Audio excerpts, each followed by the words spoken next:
needs to be in here. I don't have to be. Well, I'd like to call this Reno Tahoe Airport Authority meeting of the Board of Trustees to order on July 9th, 2020. Could we please have roll call? Yes. Trustee Caroselli? Here. Trustee Carey? Here. Chair Chaplin? Here. Trustee Farahi? Here. Trustee Giannoli? No, Giannoli? Yes, we are missing someone. Okay, she's coming in now. There she is. Okay, I'm here. I was, Okay, had audio, but I couldn't, my picture and everything never came up. perfect. Okay, Trustee Jay? Present. Trustee Rose? Present. Trustee Safaraza? Here. And Trustee Sperber? Here.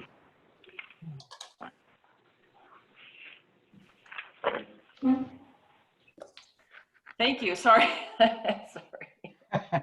You're in charge. You'd think after all these meetings, I wouldn't like space out. Okay, we are on number 2, election of officers. The next order of business is the election of chair, vice chair, secretary, and treasurer for fiscal year 2020-2021.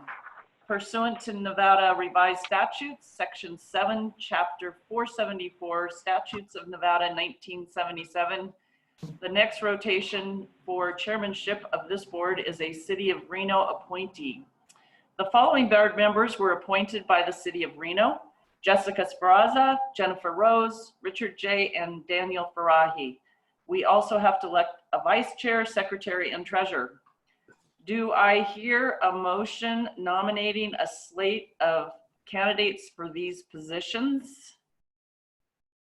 I make a motion. Do we need to make a motion for the whole slate, or we can do just by position, Madam Chair? I believe that we are looking for the whole slate since it was clean. Well, you're all clean. Since it was, You're all sparkly clean. Okay. I don't know. Wait, Madam Chair, I think we're going to do the chair first and the rest of the slate. Oh, sorry. So that. I'm happy to make a motion. I'm happy to make a motion for chair at least. So, yes, go ahead, Trustee Farahi. Please make your motion for chair. Sure. I'll make the motion for Trustee Sferraza to be the next chair of the board, please. Is there Second. a second? I'll second, yep. All those in favor? Aye. Aye. Opposed? That motion carries. Congratulations to our new chair, Sferraza. And as far as the slate of candidates for vice chair, secretary, treasurer, at this time, I actually would like to make that motion if that's appropriate, council. That's fine. Madam Chair, I think I would like to make the motion just as the incoming chair if I could.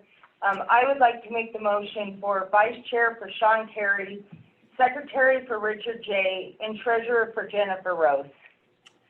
Thank you. Is there a second? I'll second that motion.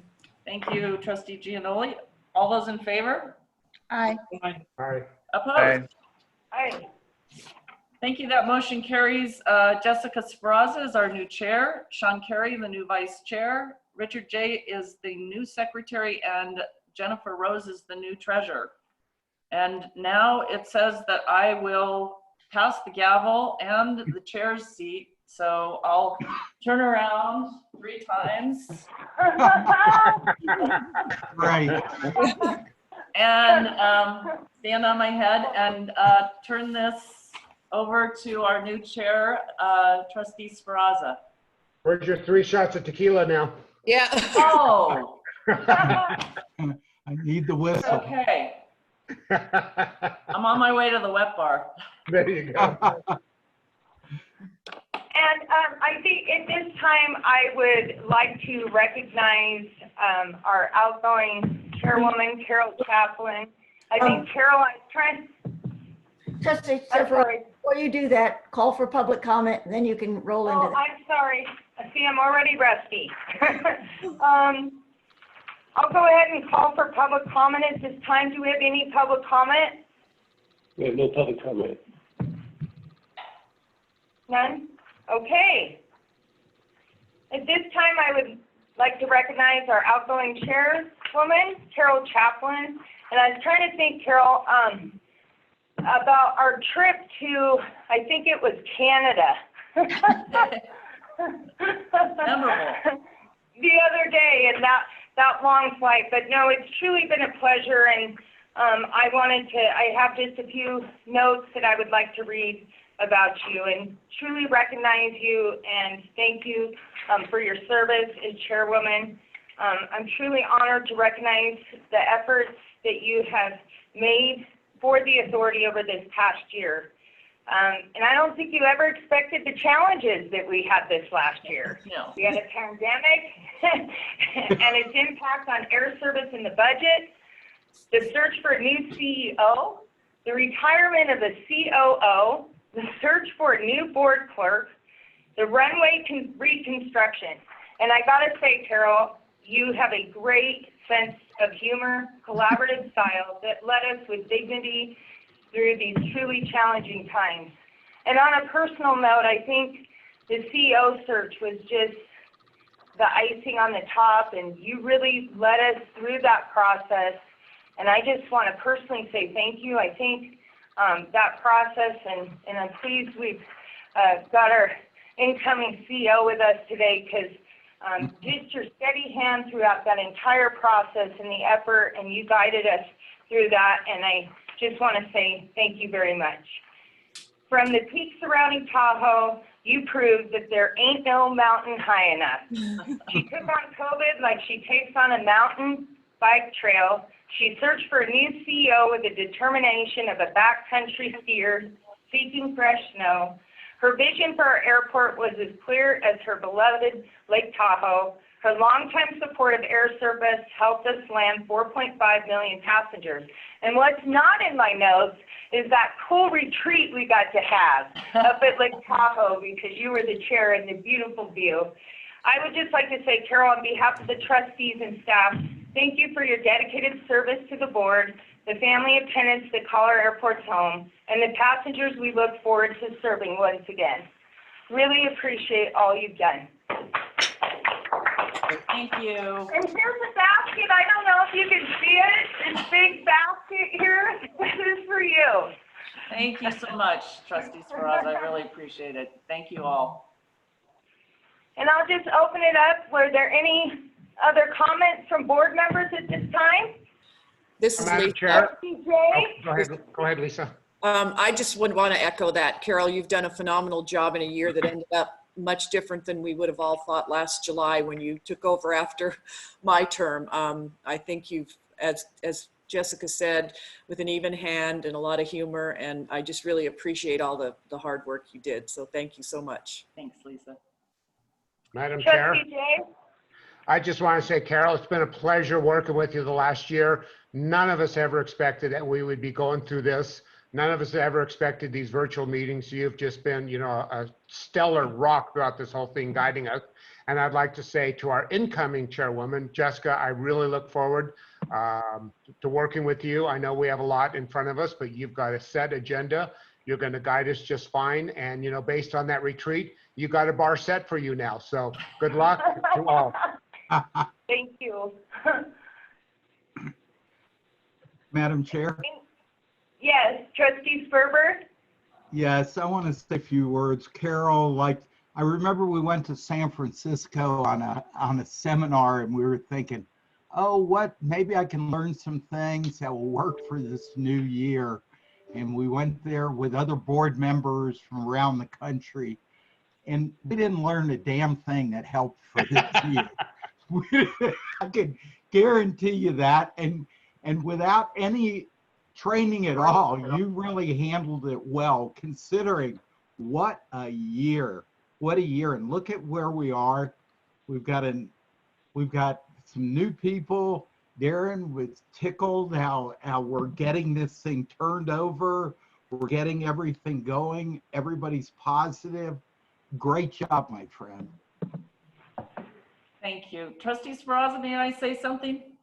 Yes, absolutely. Sorry, Chair, I'll have to get used to it. I'm a little rusty too. I just want to thank all of you for, you know, I honestly, when I joined the board, I didn't really understand the airport other than getting there and getting on a plane and getting off. And I caught the passion of all of you, and I've learned from each and every one of you, and each and every one of you has a different perspective and a different style that brings so much to this board and produces the most excellent solutions to the problems that the staff and the community face. And I just, you know, at my ripe old age, I didn't know how much I could learn every day.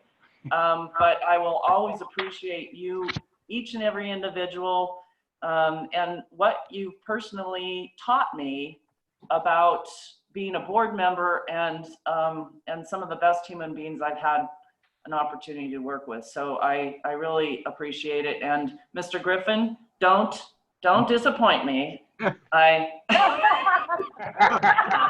bar is so high, and it was such an amazing process to go through, and we are so excited collectively about your leadership here. I want to say thank you to Ms. Mora, who I don't see back there, and Ms. Morgan for your pointed shoes and, you know, kicking me under the virtual table when, you know, to keep us all safe, and all of the other staff at the airport. I just can't say enough about all of you. And, you know, our discussions, the tension, the conversation have really, really produced some great results. And so the thanks really goes to all of you.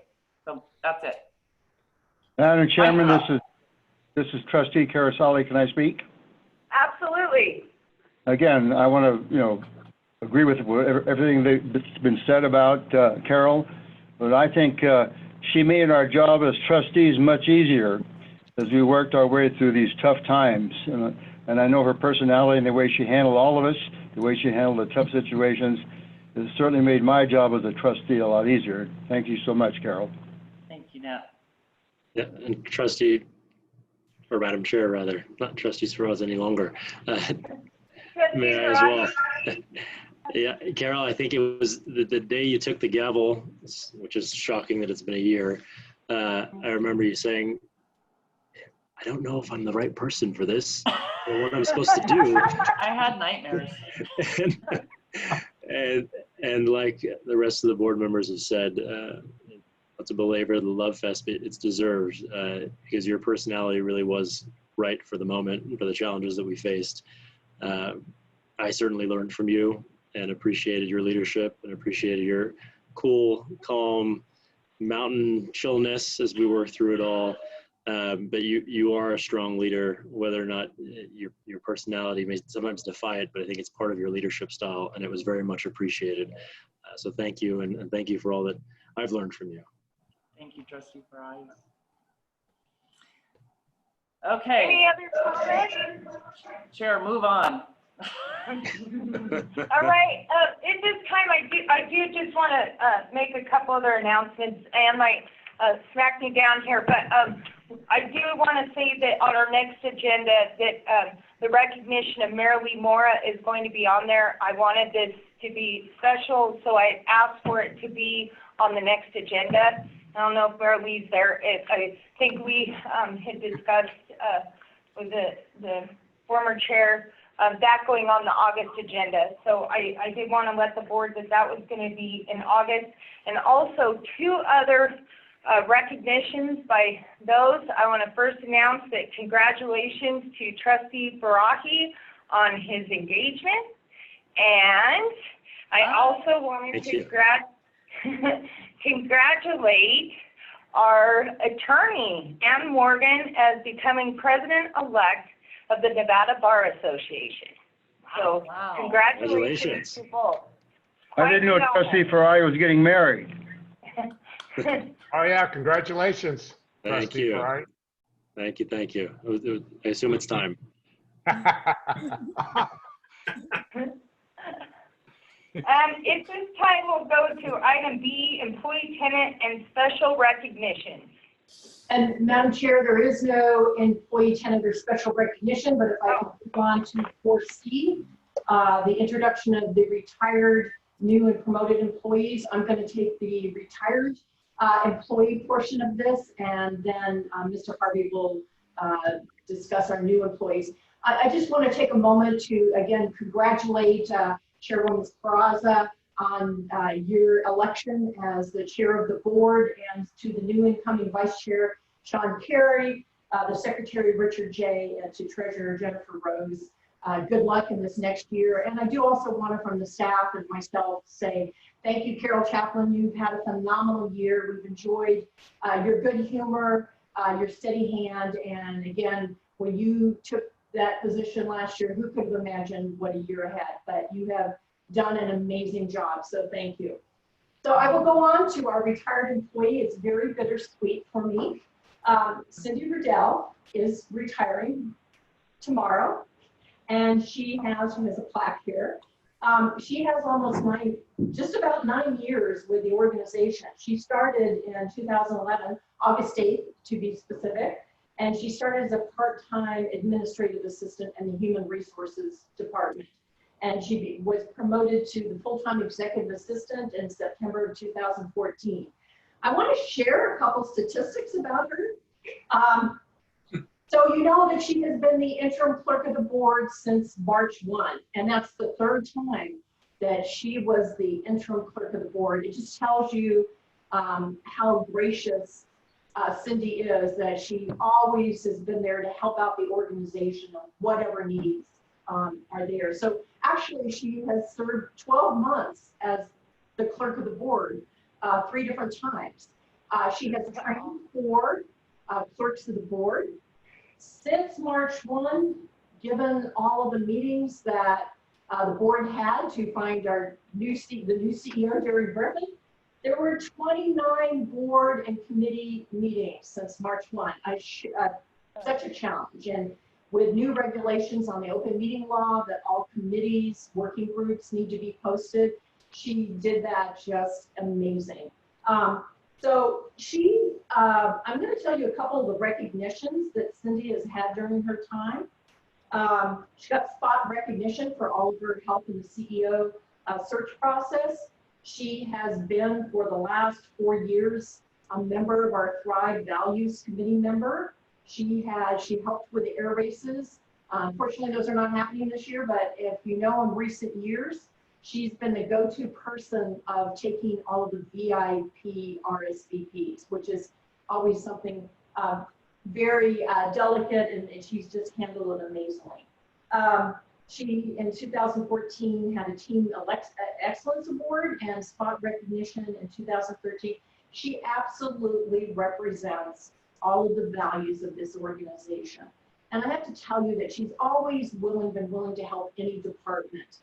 She has a strong work ethic. She has come to work every morning with a smile, always has that smile on her face, and has been a great representative, I think, of the CEO office. And many of you maybe don't know that when we have concerned citizens, many of them come direct to the CEO office, those issues. And she is that person that really talks to many upset people and just handles them beautifully.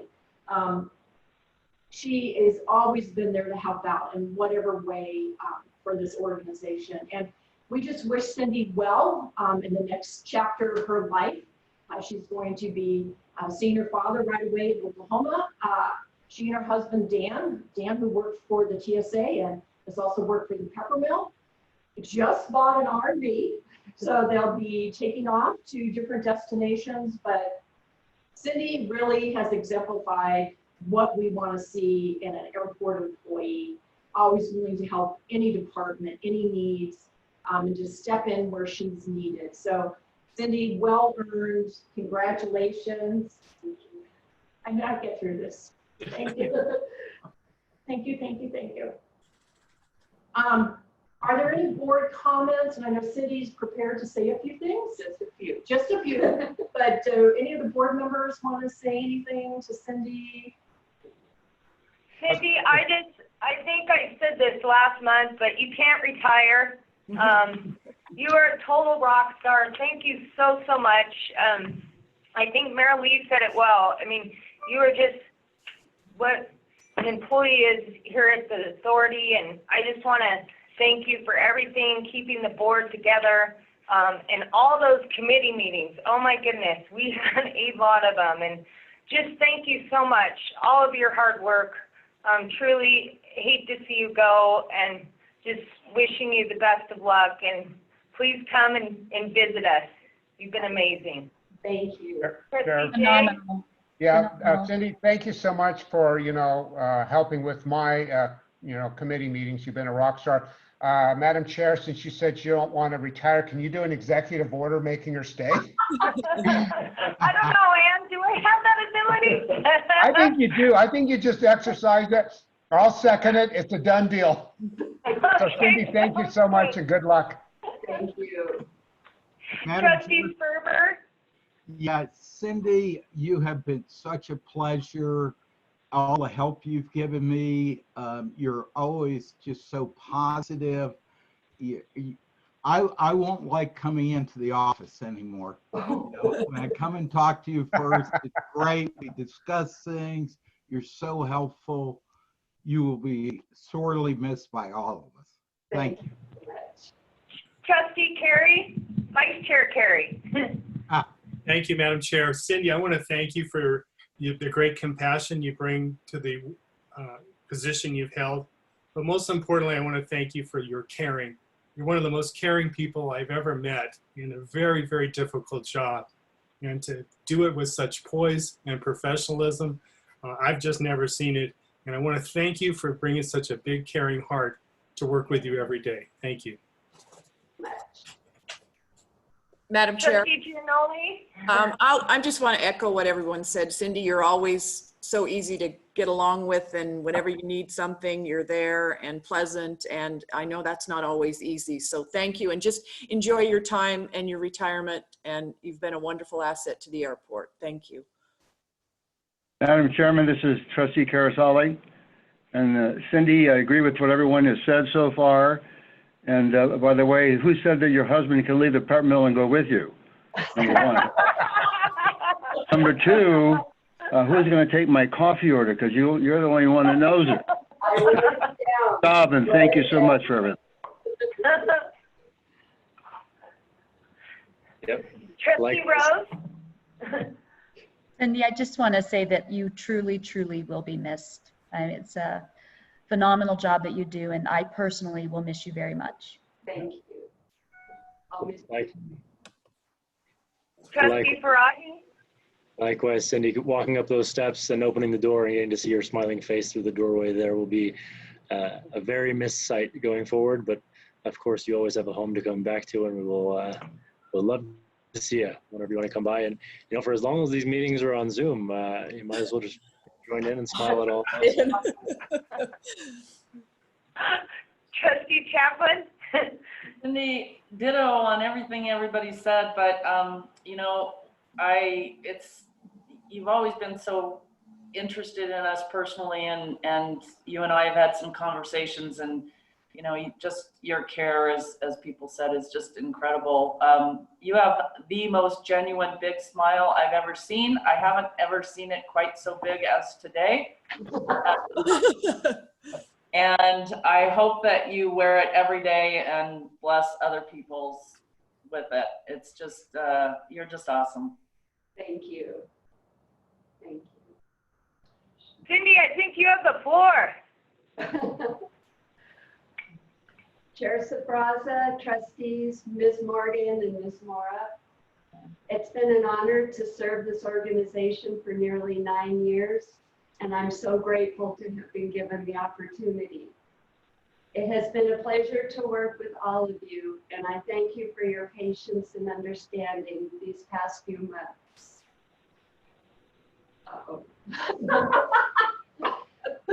Ms. Mora, thank you for your constant support.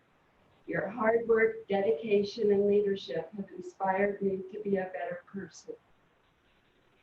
It has been a privilege to be a part of this team, achieving success that we are all proud of.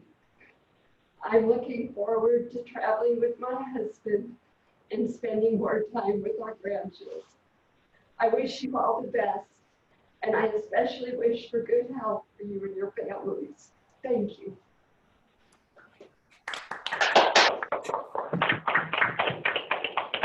I also just want to say thank you, Cindy, for training Lori. Yes. You're in good hands. Lori has just stepped in since I think she's been here permanently since June 24th. She has just melded right into this job, came with great experience. But Cindy, thank you for fast tracking Lori. And as you see, Lori is on her own today. But she has done, she's just a perfect fit for clerk of the board, executive assistant. And again, thank you for that great transition. And Cindy, thank you personally for everything you've done for me. You're welcome. Thank you. I think we're over, Madam Chair, we're over to Larry Harvey, who hasn't been. Okay. Mr. Harvey?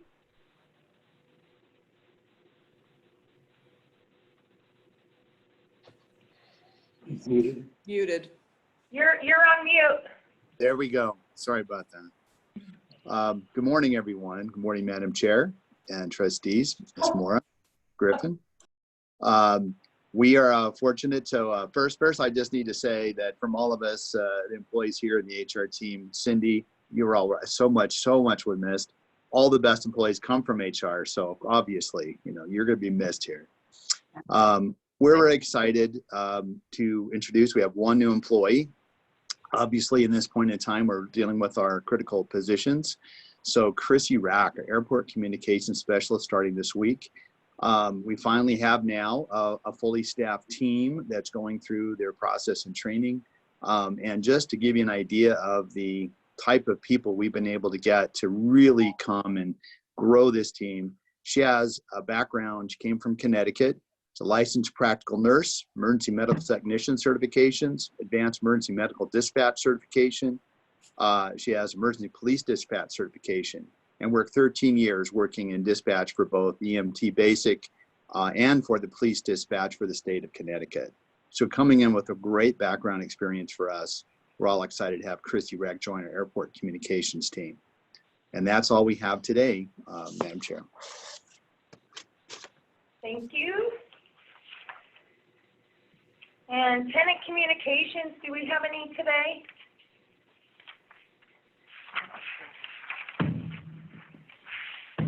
Shirley, do we have any tenant communication? We do not have any tenant communication, Madam Chair. Okay, then at this time, we'll go to approval of the minutes. Any changes, or do we have a motion for approval? Move to approve. Okay, we have a motion by trustee Sperber. Do we have a second? Richard J. second. Richard J. second. All those in favor? Aye. Aye. Okay, and then approval from the board workshop from March the 12th. Yeah, Madam Chair, with apologies, this is just one of those set of minutes that fell through the cracks, and we apologize. No problem. We've had quite a few meetings, so understandable. So everyone watching, they're now in the record. Do you have a motion to approve those minutes from the budget workshop of March 12th? Move to approve. I'll second that. I think that was trustee Terry, and Actually, it's trustee Sperber. I'm sorry, trustee Sperber, and the second was Trustee Giannoli. trustee Giannoli. All those in favor? Aye. Aye. Aye. Aye. Okay, and then moving on to approval of the agenda. Any changes or modifications? I'll move to approve, trustee Giannoli. Okay, second? I think, wait. I think we had one correction in there, Lori. you and I were talking about that yesterday. There was one correction in there that needed to be made. Yes, on August 20th, the airport noise advisory Oh, meeting is at 3:30, not 2 o'clock. okay. I'll amend my motion to approve the agenda with the correction on item BI5, changing the time to 3:30 versus 2 o'clock. Second, trustee Rose. Okay, we have a motion second. All those in favor? Aye. Aye. And then moving on, committee and liaison reports, and I just want to say something about this. I know we give these all at the board meetings, and I'm just, maybe for next agenda for the board's discussion is, do we need to give these reports in the current form we're giving them in? Just maybe a discussion item for the board in the future.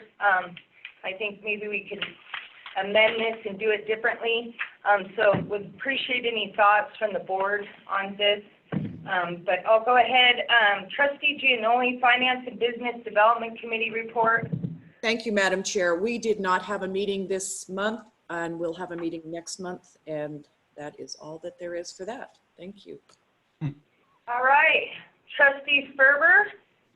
I wish I could say we didn't have. Yeah. I heard it was a long one this month. It was. I saw you in there.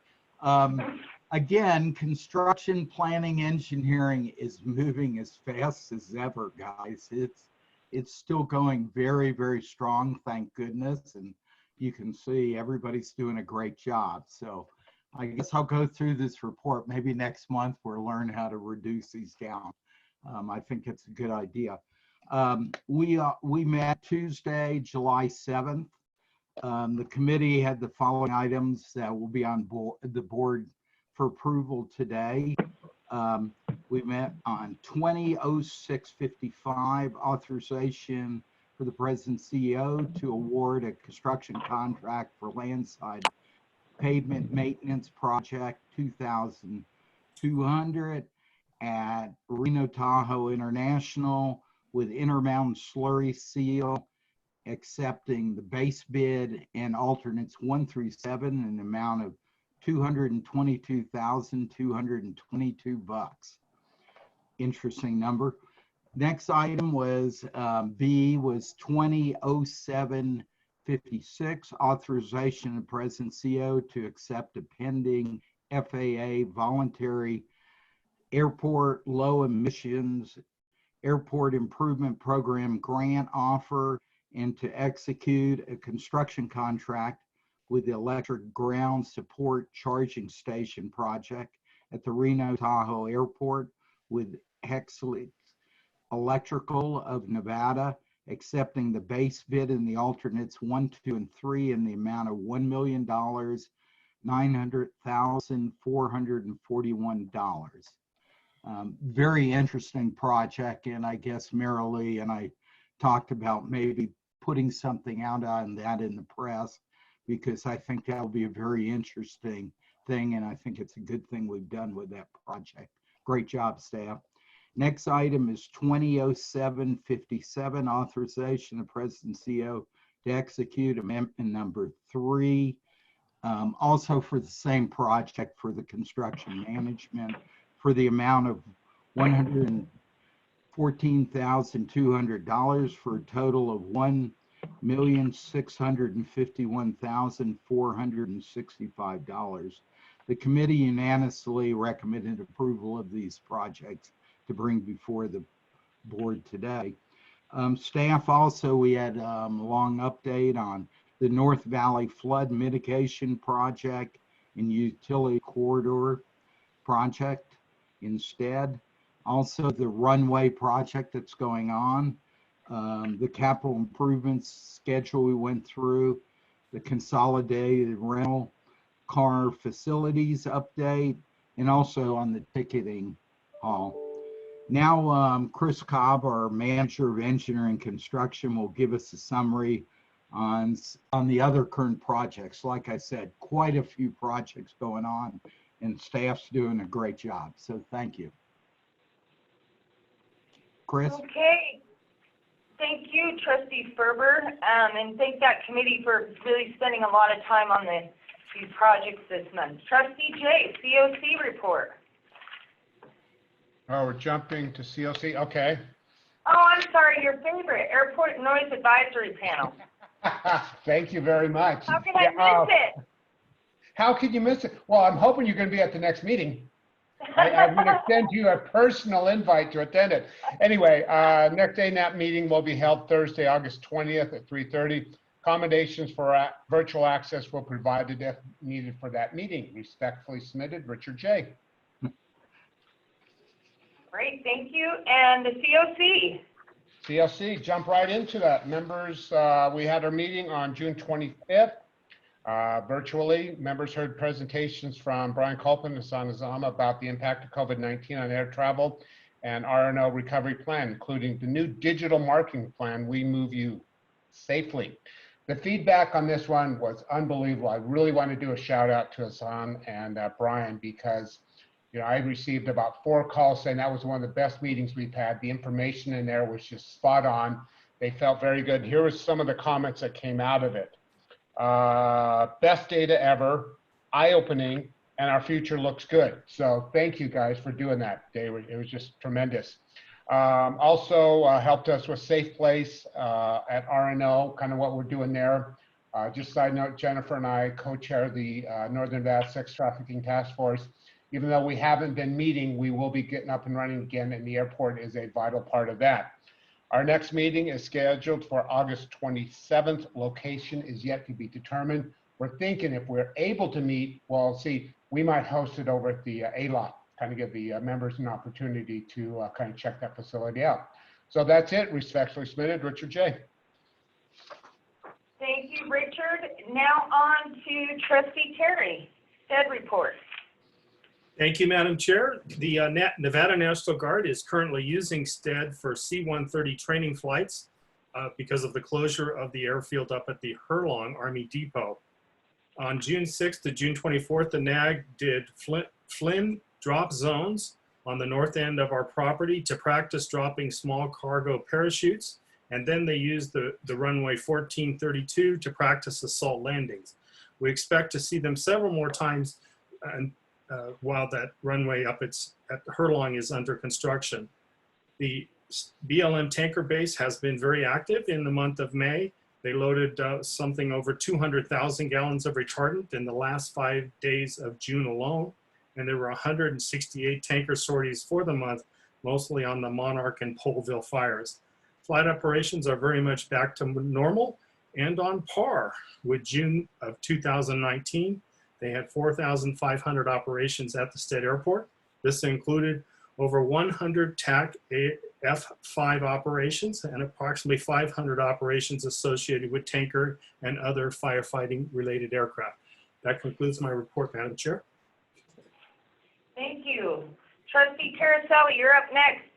RSCBA and Air Service Liaison report. No, it's Trustee Farahi, I believe, has RCDA. I'm sorry, you're right. Trustee Farahi, I'm sorry. The notes are wrong. The chief is wrong. I'm just kidding. I'm kidding. Trustee Farahi. Yeah, and I apologize. I'm still pulling it up. I should have had it up before. So, all right. Thank you. Thank you for the baton pass, Trustee Caroselli. So the RSCBA update, July 2020. I was appointed to be the airport representative to the RSCBA board and will serve a 2-year term with the ability to be reappointed for an additional 2 years. The board of directors approved the position, description, and salary parameters for the CEO search process. Searchwide is doing the search and told the board they will have candidates back to the board for consideration in August, next month. RSCBA staff identified the following priorities if taxable revenues exceed forecast: marketing, augment the existing marketing budget; air service, support of air service opportunities; sales, booking incentives for groups; staffing, return select positions from furlough to active duty; and capital, restart capital projects canceled in March 2020. Definite groups that remain in the books for 2020 total 50,593. I assume that's room nights. The room nights are fairly spread out by month for the remainder of the calendar year, with a slight increase in July and October. July looks to be a promising month in terms of group bookings. The sales team is forecasting to contract approximately 25,000 room nights, which includes one group that will sign and meet this July and a second that will sign for 13,000 room nights in July of 2024. That concludes the report. Respectfully submitted, Daniel Fry. I'm sure you're excited about another CEO search. Fortunately, I think we were quite successful with the last, so hoping to carry that momentum into the next. You've learned from our last one. So there you go. Do the same format, get the same quality person. We're going to be in great shape in Reno. Just Yeah. don't take the same person. We're teaching them. That you can't do. You can't do that. You're not allowed to do that. Sorry, Derek. So, Air Service Liaison, Trustee Kiriselli. Thank you, Madam Chairman. May 2020 versus May 2019. Passengers are down 87%. Seats are down 67.3%. Flights are down 70.9%. Average in-plane load factor is 29.5%, down 44.7 points. Cargo was down 5.4%.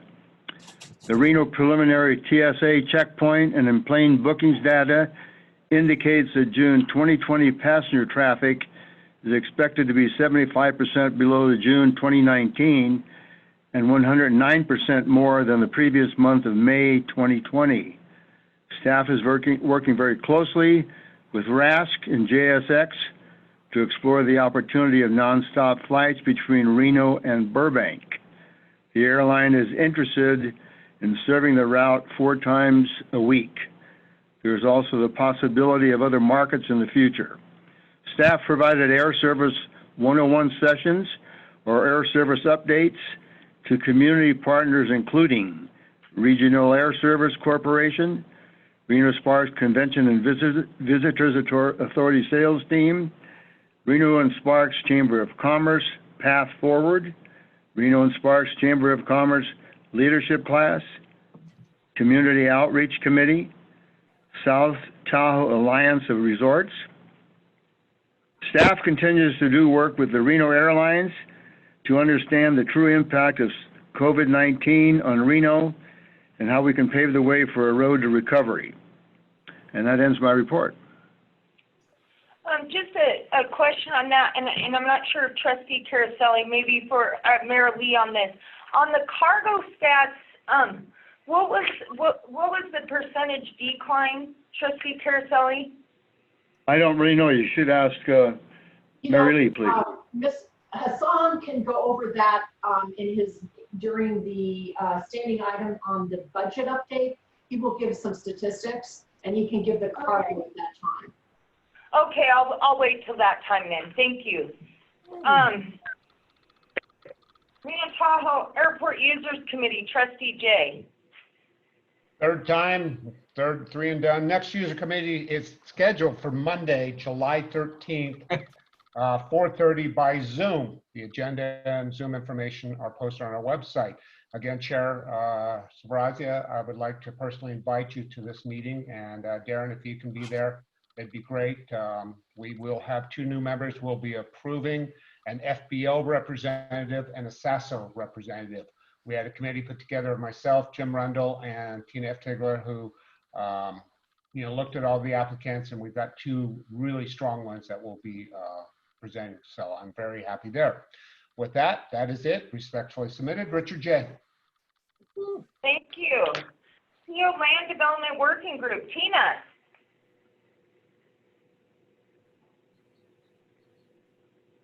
Or is Tina on?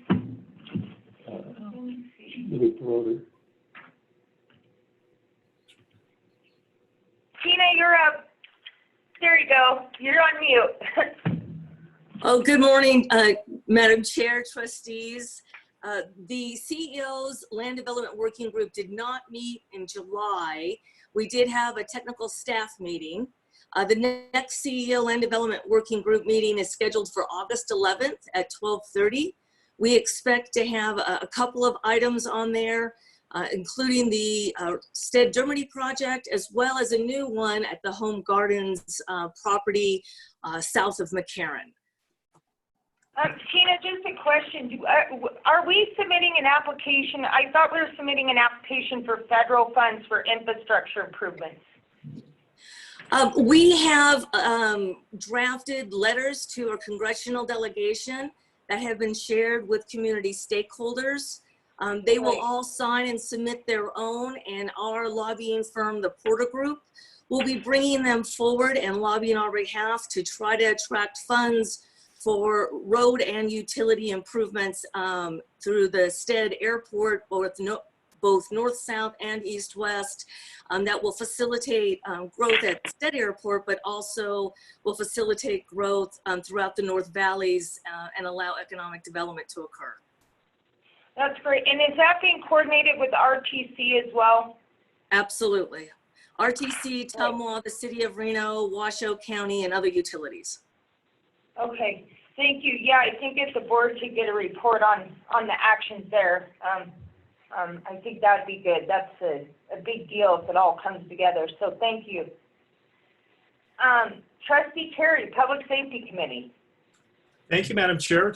Just two quick updates. The FAA's regulation Part 139 annual airport inspection has been delayed by the FAA. It was originally scheduled to take place in early August, but due to COVID-19 pandemic restrictions, it has been postponed for up to 5 months.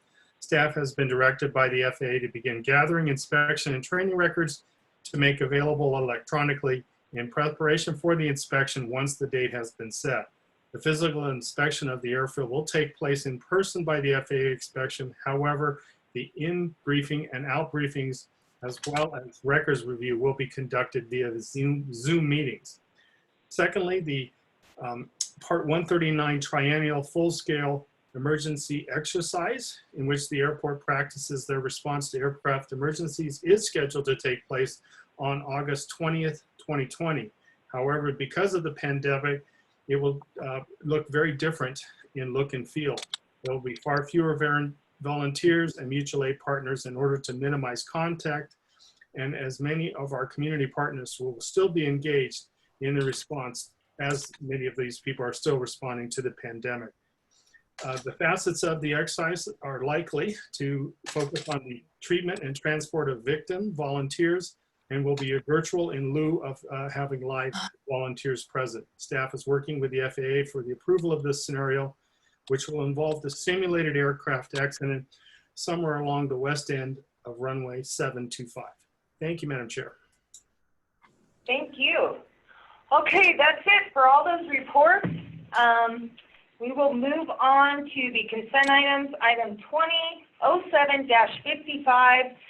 Does the board have any questions on this consent item, or is there a motion for approval? Madam Chair? Yes, I Vice Chair Terry. would be happy to make an approval for all of the consent items on today's agenda. Richard J., I second that. That would be item for our attorney, Ann. I know she's going to pop up. Item 20, can you make a motion specifically for item 2007-55? That's our only consent this month. There's only one item on consent. So, Correct. yeah. Yeah, so, okay, so we have a motion for item 2007-55. Do we have a second? Second. Okay, all those in favor? Aye. Aye. Okay. And then we do have item 2007-56.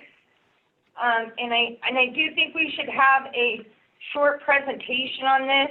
I know Trustee Farahi and others have been very instrumental on electric and renewable energy initiatives, and I think this one we should have a presentation on. Mr. Welty, I believe you're. 2007-56. Yes, thank you, Madam Chair, trustees, Ms. Moore, Todd Welty, the Environmental Program Manager. I'd be happy to provide a presentation on this.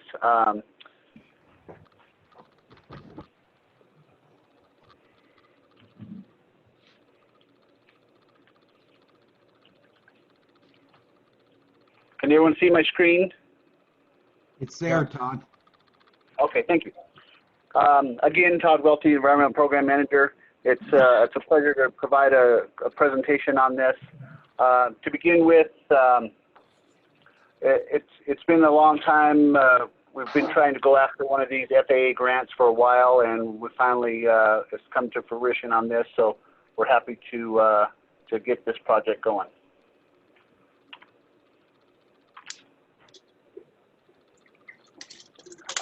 Air quality is an important environmental issue for transportation and aviation planning in the U.S. and around the world.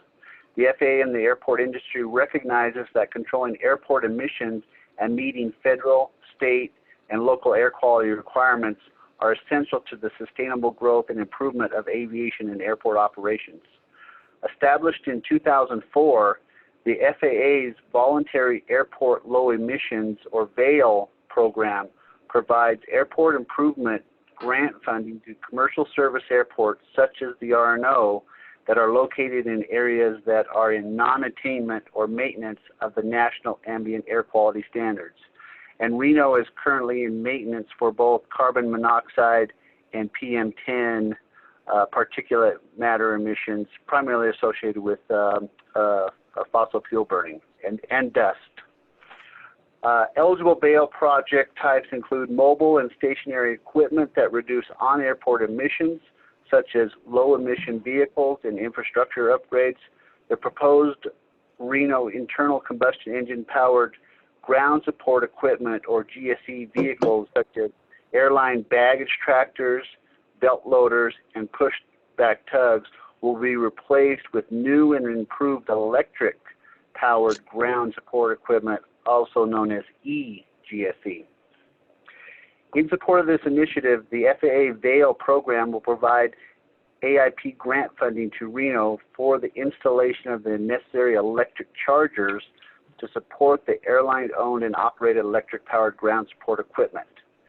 The VALE program requires a partnership with the airline tenants and requires the participating airlines to provide a corporate commitment letter to the FAA stating that they will replace existing combustion engine-powered GSE with the new electric eGSE.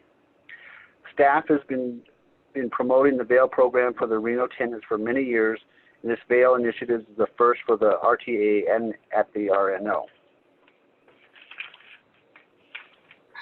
In mid-May of 2020, staff completed the necessary FAA VALE application submittal requirements and has qualified for VALE AIP funding for the acquisition and installation of 20 dual-port eGSE charging stations and associated electrical infrastructure at RNO.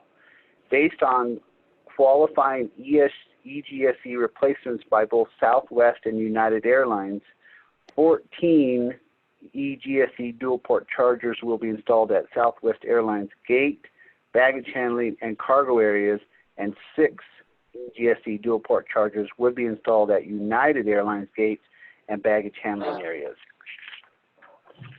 It's estimated that over the 13-year useful life of the electric charging stations, conversion of the eGSE will reduce carbon monoxide by 64 tons, ozone precursors by 17.6 tons, and diesel fuel particulate matter by 1.3 tons. The number of charging stations is based on the eGSE commitments made by both Southwest and United. Southwest is committed to employing 24 pieces of eGSE consisting of 12 baggage tugs, 8 belt loaders, and 4 aircraft pushbacks. United is committed to employing 11 pieces of eGSE consisting of 5 baggage tugs, 5 belt loaders, and 1 pushback tug. And as you can see on the right there are the photos of the baggage tractor, the belt loader down below, and then to the far right is the aircraft pushback tug. The general location for the eGSE chargers are as follows on this slide. The blue represents the Southwest airline locations. Stated 1 would go into their baggage handling area. 3 would be located around gate B3, 3 around gate B5, 1 at B135 instead, I'm sorry, 1 at B5, and a bank of about 5 of them would be relocated around gate B7. They also have one other one, which I'll show you on the next slide, for their cargo area. United has elected to have 2 located in their baggage handling area, 2 at gate C3, and 2 at gate C5. I stated the location for the Southwest Air Cargo Facility. The Vail Electric Ground Support Charging Station project was publicly advertised on April 21st, 2020. A virtual non-mandatory pre-bid meeting was conducted on April 28th of 2020. The bid opening occurred on May 12th of 2020. Advertising included publication in the Reno Gazette Journal, FAA's Matchmaker, Nevada Government e-Marketplace, otherwise known as NGEM, and posted on the RTA's website. Bids were received from 4 contractors: Helix Electric, Neutron Electrical Services, Cupertino Electric, and one other bid was submitted by Intermountain Electric, but they pulled their bid at opening due to an egregious error in their bid schedule. During the review of the remaining bids for conformance, airport planning, engineering, and purchasing staff determined that Helix Electric was the lowest responsive and responsible bidder. Founded in 1985, Helix Electric is one of the largest electrical contracting companies in the nation, specializing in design, build, and highly complex electrical projects. Helix Electric of Nevada has extensive personnel and equipment resources, vast experience in airport electrical work, and electrical work for airline operators at airports. Helix Electric of Nevada has offices in both Reno and Las Vegas, and Helix Electric also has offices in nearby Sacramento, California. Work associated with this project is expected to be performed by the staff based in the Reno area, and I believe representatives from the Helix Electric are also online to answer any questions the trustees may have. The pending construction contract and schedule is contingent on your approval today and on receiving the FAA AIP Vail grant, hopefully by early September of 2020. The project has an estimated duration of approximately 140 days, but may be extended due to procurement and winter weather. If everything goes according to schedule, the project should be completed hopefully in January of 2021. The program budget and project costs are tabulated in the following table. The Vail program budget includes a construction contract with Helix Electric of Nevada in the amount of $1,009,441. Construction management services shall be procured separately with Atkins through Amendment Number 3, Work Order 20-04 to the 2020 Construction Management Professional Services Agreement, pending approval by separate board action identified on today's agenda. Other direct costs include expended reimbursable costs associated with planning, design, bidding, and application for the FAA Vail grant. This project is 100% funded by the FAA Airport Improvement Program, Voluntary Airport Low Emission Vail grant request amount of $1,239,000. The RTA's usual sponsor share is funded through the CARES Act, and the Vail ALP funds are provided from the FAA's environmental and noise set aside and do not compete against our existing AIP grant or the RTA's dedicated CARES Act funding for our sponsor share. In conclusion, it's hereby moved that the board authorize the President CEO to accept a pending FAA Vail Airport Emissions Improvement Grant offer and to execute a construction contract for electric ground support charging stations project at Reno Tahoe International Airport with Helix Electric of Nevada, LLC, accepting the base bid and bid alternatives 1, 2, and 3 in the amount of $1,009,441.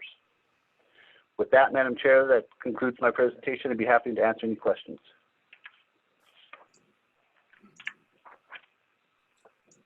Question, Madam Chair?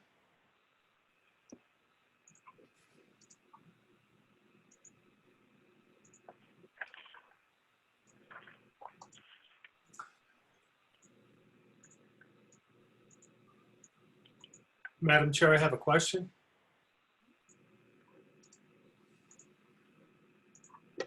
Can you hear us in the training room? Art, can you,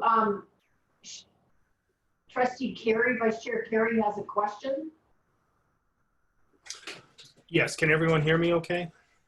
We can hear Yes, you. we can hear you. You might as well take over, Vice Chair, and take your own question. Technical problem. It's a coup already.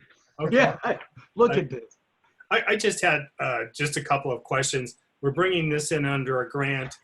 We'll be doing the maintenance of them, and I'm kind of guessing we'll be replacing these at some point. Will these be handled as a normal piece of major equipment and depreciated and replacements put into our budget?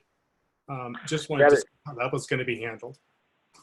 Yeah, Todd Welty here. Yes, once we get the installation completed, we'll look at a maintenance program for the chargers and any specialty parts we may have to provide for any repairs.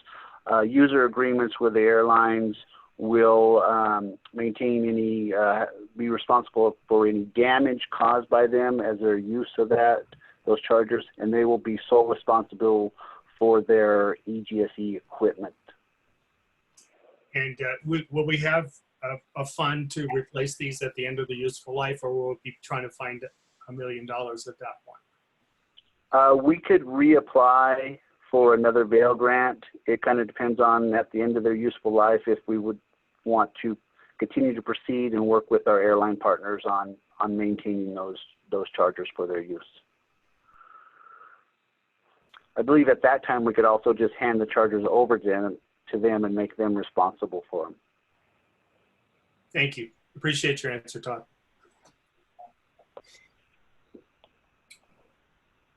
And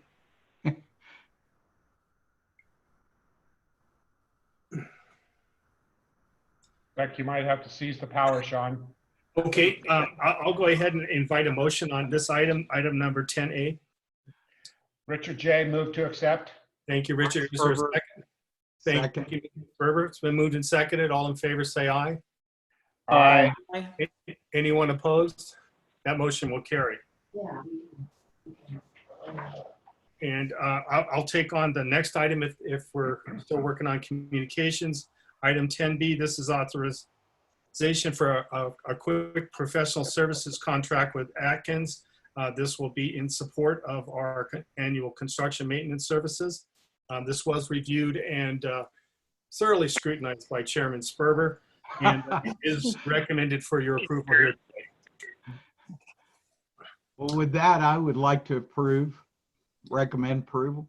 Thank you for the motion. Is there a second? Richard J. second. Thank you. It's moved and seconded. All in favor, say aye. Aye. Aye. Aye. That motion will carry.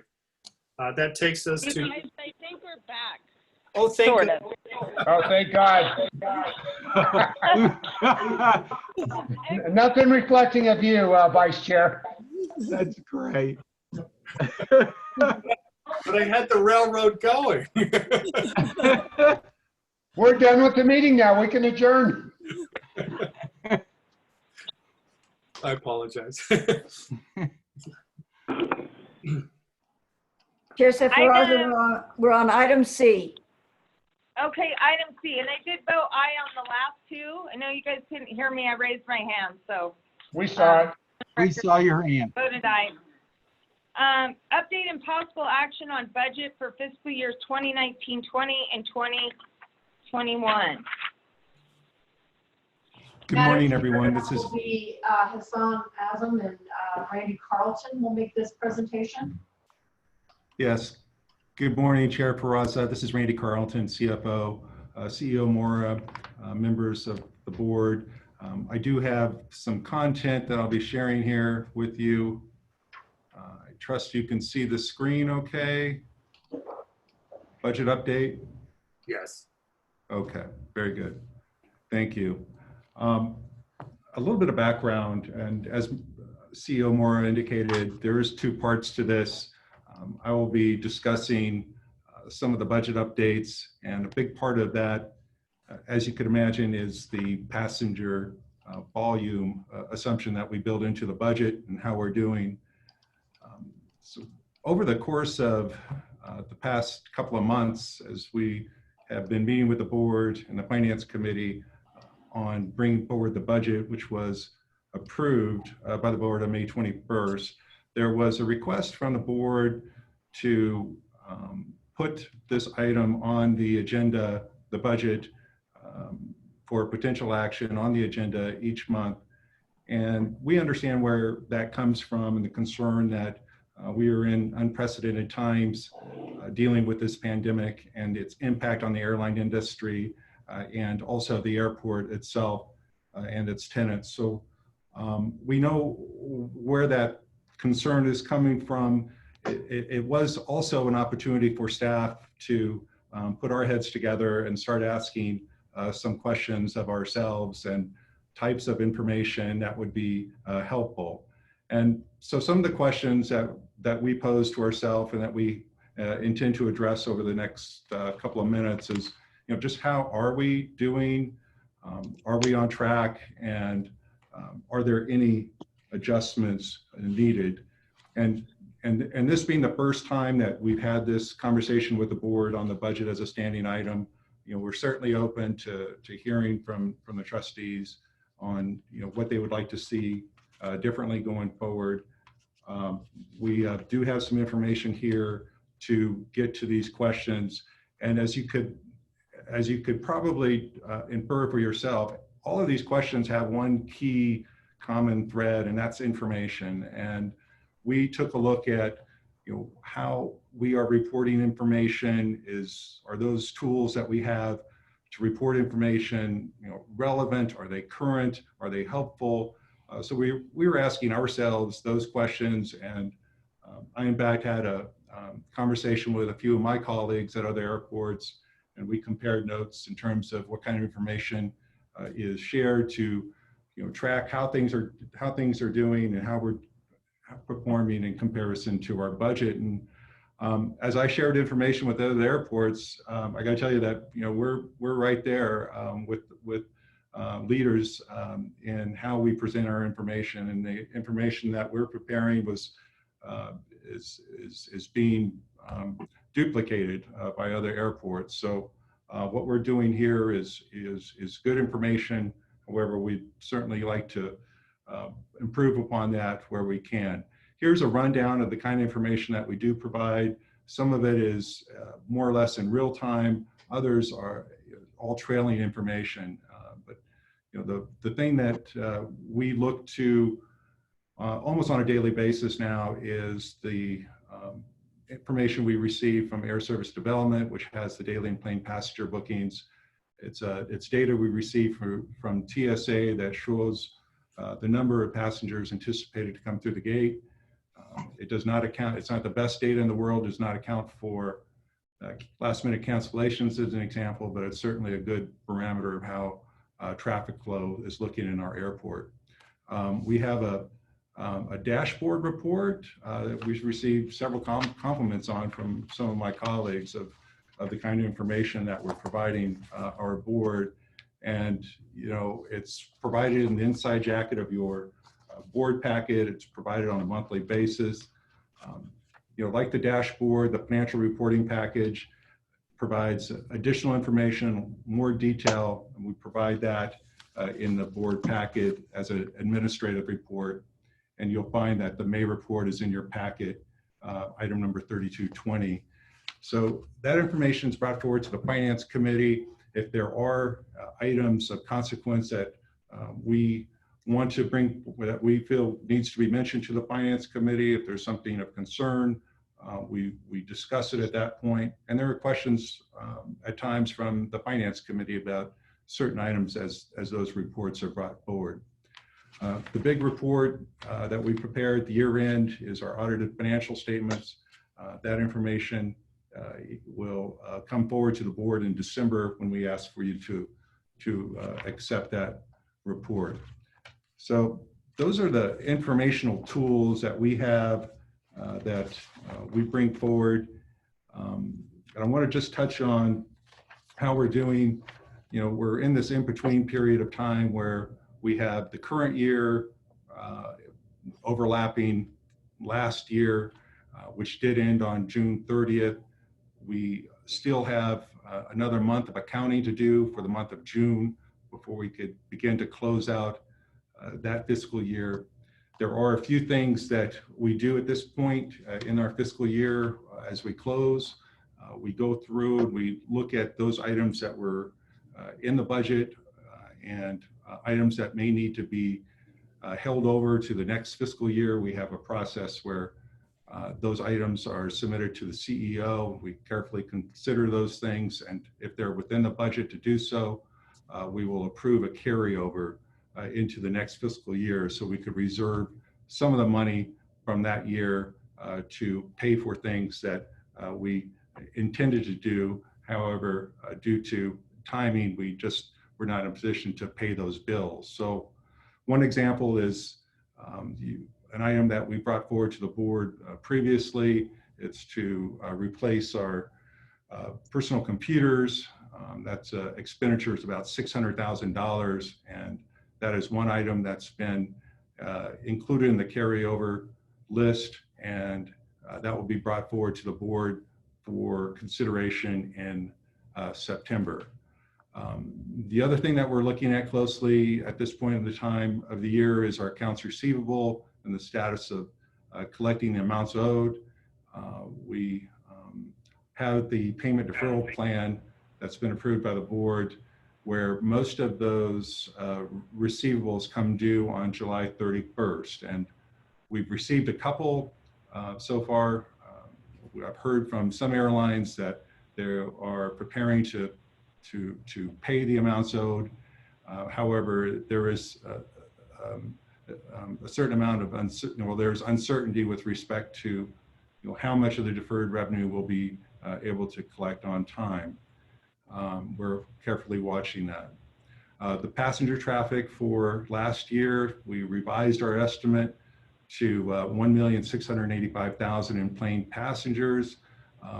Looking at our June data, we believe that we're going to exceed that by about 42,000 enplanements. That's our revised forecast. It's not our original forecast, which was much more of 2.1 million, but based upon the adjustments we made in March, bringing the forecast down to 1.6, we believe we're going to slightly exceed that. A big picture of where we are on our budget, there are two pieces that I want to highlight, and that's all of our operating revenue. We are forecasting 48.7 million. That is a revised forecast. Again, as we went through making our adjustments in response to the COVID-19 pandemic, we revised our forecast. As we look at how we're doing through the end of May, we've collected 47.8 million of our operating revenue. So we're in pretty good shape there. Just a simple extrapolation from how we did in May and what was collected in May, and if we duplicated that for June, we're going to be exceeding our revenue forecast. And the same story can be said with expenses. Based upon our expenses in May and using that as a simple forecast for June, we believe to be within our revised budget. So all in all, I would say that we're on track for meeting a revised forecast. Days cash on hand is another indicator that we look to that measures the amount of liquid cash that we have to pay our bills and how long we could sustain ourselves if all revenue just stopped. And this measure is really important to bond rating agencies and the board's policy to maintain at least 365 days. So currently we're at 458. That's as of May 31st. As I've indicated before in our other discussions on the budget, we expect this number to be declining. We are using our reserves to cover the payment deferred amounts And we're also having larger outflows of cash for the runway project and other capital improvements underway. So the number is coming down. It's expected to be coming down. It's at 458. It's about a 14% decline from where we were last year. On a daily basis, that's about 61 days. On a dollar basis, that's about 7.8 million of liquidity that we've used up since this time last year. All right, moving on to the current year. We're 9 days into the current fiscal year, started on July 1st. You know, here's a listing of the assumptions and the COVID-19 impacts. You've seen this information before. We want to just emphasize with you that we have taken these assumptions into account as we prepared the budget. We have a much lower passenger forecast. It's about a 57% decline, less than 1 million in-plane passengers. Our revenues are expected to decline year over year by about 33%. We did go through a budget reduction exercise, actually a couple of cycles where we reduced our operating expenses by 14%. That's a $5.7 million reduction. We put in other measures to reduce spending. We froze vacant positions. There are 14 that are frozen in the budget. We expect to freeze more. And I'll come back to that in a moment when we talk about the CARES Act requirement. We took actions to reduce salaries. The CEO and executive staff with salaries of greater than $150,000 did a voluntary salary reduction. The CEO reduction of 15% and the executive salary of 5%. There are no salary increases built into the budget for next year, with the exception for those employees that are represented by a collective bargaining unit. We deferred almost $9 million of capital projects that we anticipated funding in for the current year. And we brought in $12.9 million of CARES Act funding. There are substantial risks to these assumptions. There is a potential for surging COVID cases to have more impact on the travel industry, bringing forward new restrictions. That's an unknown, but not an unlikely consequence should COVID cases should increase. The other item that's out there is the CARES Act support that the airline industry received of $35 billion. That came with restrictions that they maintain a certain number of flights and staffing levels. Well, those restrictions are lifted on October 1. You have all probably seen the headlines regarding United Airlines and their layoff notices that are going to be sent. And so that's one potential indication that come October 1, things may be very different. In terms of the current year and our status is really too early to tell, being 9 days into our fiscal year. We do have a forecast. We're going to come back to that with Hassan's comments in a moment, of 42,077 in-plane passengers. As you'll see, we're on track to meeting that or exceeding it. We have our operating budget intact. It calls for 37.6 million of revenues. It's about 33% down year over year.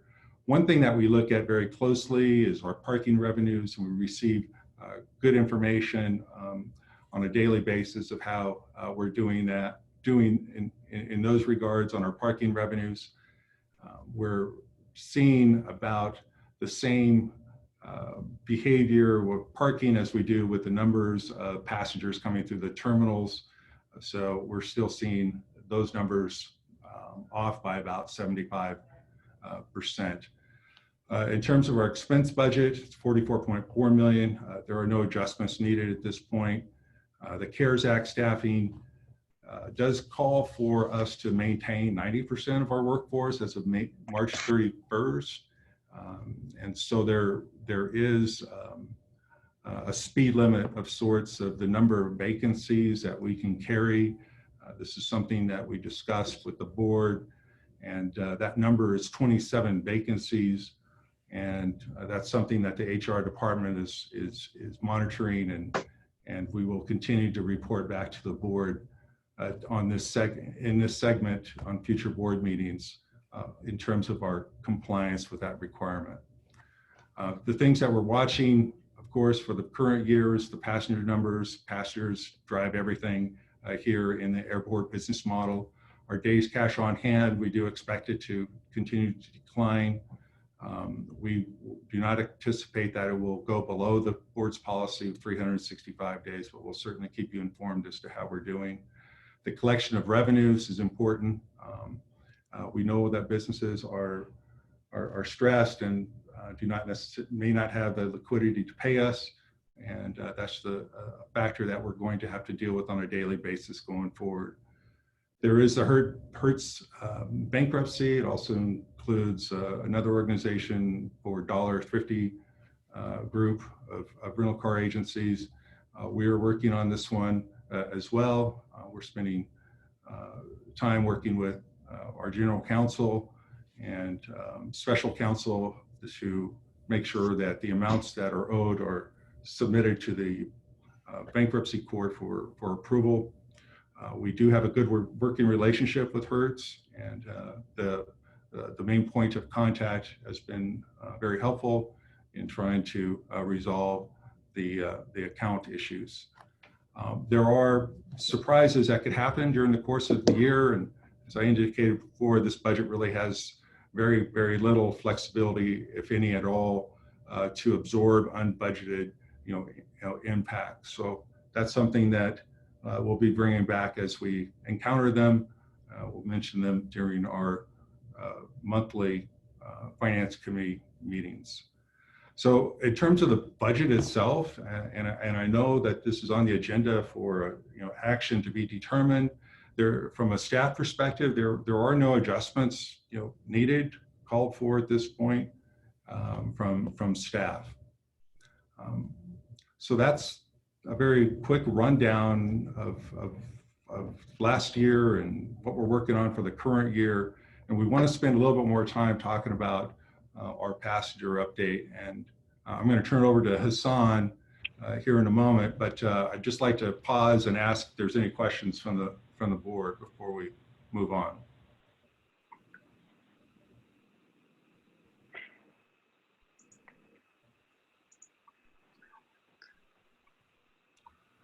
Okay, I will turn it over to Hassan. Thank you. We were muted.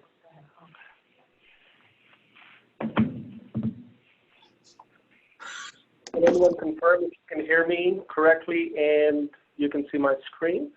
Yes. Great. So good morning, everyone. Good morning, Madam Chair, trustees, Ms. Mora, staff, and Mr. Griffin, and everyone on the line. For the record, my name is Hassan Oz, the Manager of Air Service Development. And Madam Chair, with your permission, I'd like to address to the cargo question you had earlier. Yes, thank you. Great. So very quickly, just want to highlight a couple of things.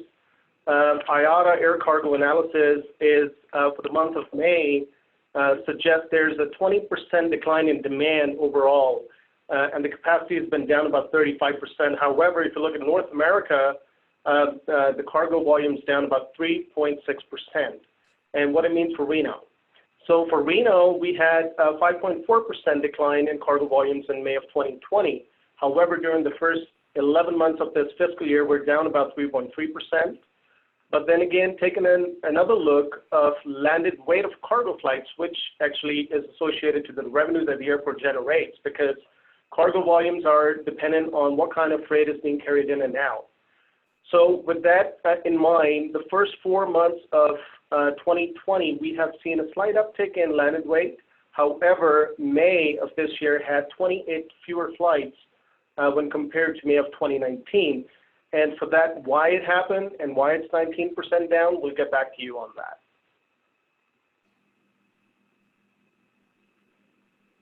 Great. If you have questions on cargo, I'll take it now, and otherwise I'll just dive into the passenger traffic.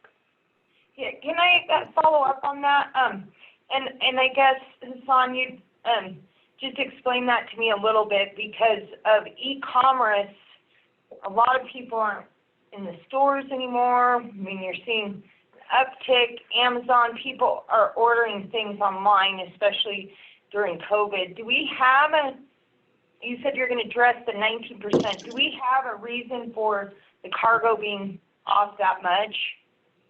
Right now we don't, but we'll get back to you on that, what happened in May. However, I can address what's happening in the Reno Tahoe market a little bit. We did see quite a bit of freight, quite a bit of e-commerce being trucked out of Reno as opposed to be on the plane. As you recall, a few months back, Amazon and FedEx parted ways, and that had a little bit of impact on the Reno Tahoe traffic. On the other side, UPS has they have increased capacity in terms of the e-commerce that is being moved to and from Reno Tahoe, but a lot of it is being moved on trucks. So, and you think that's due to the split with Amazon and FedEx? So Amazon's packages are now coming through trucks and not air. Partially. Okay. But we will get back to you on why we had fewer flights in May, which of course impacts the landed weight and of course the revenue, and eventually the cargo volumes also impacted due to that. Was there any other questions from the board on cargo? Okay. Thank you. Go ahead and move on. So everyone on call, all the numbers that I'll present about passengers are going to be enplaned passengers. What that means is anybody that is going out of Reno Tahoe.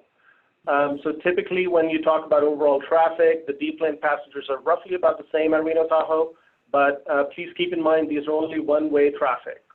So some of you have seen this slide before. It is showing a daily year-over-year analysis of TSA daily passenger bookings.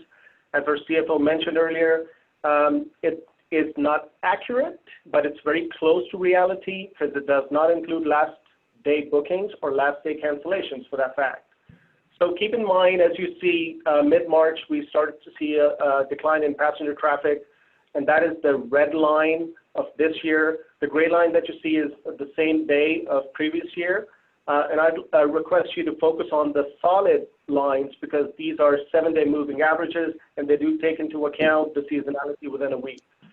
So on April 12th, I believe, or April 11th, we had the lowest passenger numbers at Reno Tahoe, about 212 passengers. And that was the bottom for us. And since then, we have seen a steady increase.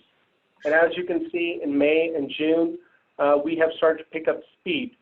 As a matter of fact, based on tomorrow's booking, we have the highest 7-day moving average of passengers since March 23rd, and that's a big thing for us. 2,100 passengers going out of Reno Tahoe International Airport. And if you look at the previous week, we're about 14% up. So the trend is actually picking up at Reno, and passengers are returning at a faster rate at Reno Tahoe International. So let's take a look at how our recovery is lining up with United States national average. So the U.S. national average for TSA is typically the O&D passenger traffic. It doesn't take into account any of the connecting passengers, but it does give you a good idea of where we are. So the red line that you see is year-over-year percentage difference in plane passengers for Reno. The solid blue line represents U.S. traffic. So as you can see, we are kind of we're trending better than the U.S. national average. And as an example, beginning of July, one day we had 57% year-over-year. The same day, the rest of the U.S. was at 74% below last year's levels. So we looked at enplaned passengers on a daily basis. Now let's take a look at how we stand against last year's numbers on a monthly basis. As you can see, March was down 49% year over year. But keep in mind, the first 2 months of March, we were heading in the right direction. And that would have been the 58th consecutive month of passenger growth at Reno Tahoe International Airport. However, with a 50% decline starting in mid-March, we're roughly at 100,000 in-plane passengers in March versus about 200,000 last year. Forwarding it to April, where we did see bottom at 212 passengers, we recorded about 8,700 in-plane passenger numbers, significantly lower, and that is 97% down. And when we compare our passenger traffic against the U.S., everyone was in the same boat. So this is regardless if you're talking about a hub airport or an airport our size, they were all down roughly about anywhere from 94 to 96% during that time frame. May, we started to see a little bit of, we had eyes into what was happening in the aviation world. We were hearing back from airlines. The schedules were still not solidified, but then again, there was still very little demand, a lot of seats in the market, and very few passengers to fill them. So we were about 87% down. So from May to June, we did take a big jump. We were about 109% more than May. However, if you compare it, in June, we're expecting it to be about 78 to 80% below last year levels. Keep in mind, June, July, and August are the peak traffic months for Reno Tahoe International Airport. So if you recall the first slide, as we increase in June this year, we do see the same increase last year on that gray solid line. So year-over-year comparison, we're still significantly lower. In the beginning, end of April, we were looking at, with finance and air service team, we're looking at how the next few months are looking like. What is the next year's forecast going to be like? So we kind of anticipated anywhere from 30 to 30,000 enplanements for the month of June. So congratulations to everybody for filling the seats. We are going to be around 44,000. We have the preliminary data from about 4 airlines, and we're very close to that already. Again, what's going to happen beyond that, we'll talk about that in a little bit. So now let's take a look at those monthly numbers and how we're trending those numbers into July, a couple of scenarios in July, and then what the rest of the year is going to be like. So as you know, June is estimated at 44,000 in-plane passengers. As Randy mentioned, it's 1.6 enplanements for the entire fiscal year. So that is going to be roughly about 22% down versus actual fiscal year 2019. But then again, we have exceeded the revised forecast we did for 2020, fiscal year 2020. So as you know, some of the states and some cities have many restrictions, and we have seen over the last couple of weeks that New York, we have Chicago, we have other cities that have restrictions. Some states have restrictions for 14-day quarantine, especially on the East Coast, East Coast corridor, Florida. We all know Texas is a big market for us, and we do see a surge in positive tests over there. So depending on how the next 2 weeks are going to shape up, we're going to estimate July enplanements anywhere from where we're sitting in June, roughly about 44 to 45,000 enplanements, all the way to 50,000. And if the restrictions are lifted early soon enough, and the passengers continue to feel or start to feel more comfortable getting back in the planes, we might see more than 50,000 enplanements. Keep in mind, as Randy mentioned, our July baseline forecast is sitting at 42,077 passengers, and that is, again, the in-plane passengers. But what I'd recommend is, instead of looking at the blue line chart for fiscal year 2020, keep in mind the seasonality factor. And before I get into seasonality, I want to talk about how we created that forecast. So what we did was we created a July baseline, and the input was provided by our network planners and others in the airline partners, and all of their input was taken into account when we created that July baseline schedule. And then appropriate load factors were associated to each of those months, and every single month after, there's a growth rate. So again, it's going to end up, we ended up for the fiscal year 2021 at 946,737 enplanements. But keep in mind, some months we are going to be higher than our forecast For example, July, we're already exceeding that. We're probably going to have anywhere from 3,000 to 5,000 more enplaned passengers. We know that. What August is going to be like, we don't know that. Now let's talk about September. That's where seasonality kicks in. So after June, July, and August, kids go back to school. The passenger travelers, the vacation, the leisure travelers kind of go down slightly in the Reno Tahoe market. And then October kicks in. And October 1 is the date what Randy mentioned about the trigger date for the CARES Act and all the restrictions that, some of the restrictions that airlines have for the CARES Act are going to be lifted. So we don't know what's going to happen in October. And keep in mind, November is also something to look at, because November is typically the lowest performing month for the Reno Tahoe region for air travel. And then again, it picks up again. So what I'm trying to say is some months we're going to be exceeding the forecast and some months we're going to be below. So with that in mind, I recommend not to take a look at just 1 month or month over month, not even quarter. I'd say let's take a look at in a 6-month segment when we're looking at enplaned passengers. Any questions?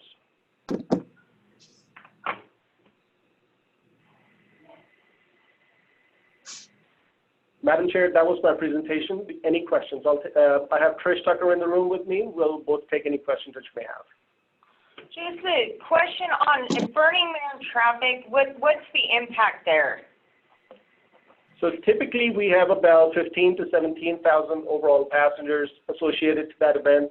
However, we don't know. There's still an unknown how that's going to happen. Regardless of when Burning Man was supposed to be and what's going to happen, anything I'd say 45 days out is associated to an unknown factor that's out there. Well, they canceled their event, so if we were to, and that's our biggest traffic event into the airport. Correct. Correct? Okay. And then what's the impact with the bowlers coming? I think they're scheduled to come in September. Do we have the numbers on that? So we are working with RSCBA and USBC. We have identified where typically those bowlers come from. We have geocoded that and given that information to our airline partners. But airline partners are looking at multiple schedules simultaneously, and they're taking it a month at a time, and information is changing. So they have that information, and Trish has been excellent sending that the special events in the Reno Tahoe region to our network planners, and they're very appreciative. And not only network planners, we're also communicating with our revenue management team so they can align their airfares accordingly. Thank you. No other questions from the board? No, I just want to say thank you. This is Lisa. That was helpful. It appears that we're going to close out 6:30 within the estimates and probably a little bit better than you did over the last several months, making the cutbacks that we needed to do. So at least that's a positive. And there's a mystery going into this because with all the surges, who knows what's going to happen in the next month or two. But I appreciate the information. Thank you. Thank you. All right. I was going to piggyback off that, if I may. Hassan, have we heard anything anecdotally, at least from the airlines over the last couple of weeks? I mean, with these surges being quite significant, I mean, I've looked at flights going out of Reno the last few weeks and coming back into Reno to see what seat availability look like on those airlines that we can actually see the seat maps when you're trying to book a flight. They seem relatively strong, but what have we heard over the last couple of weeks of this surge and cancellations, what have you? So I can speak to what's out there in public, and there is some information airlines have shared with us that we can't speak to in a public forum. But Allegiant Airline came out with the article just came out about 3 hours back, and they are seeing some softening in bookings over the last couple of weeks. And there are other airlines that have suggested softening of bookings, or flattening, I should say, of bookings over on specific routes. So I'd be glad to take anything offline that is confidential information for airlines.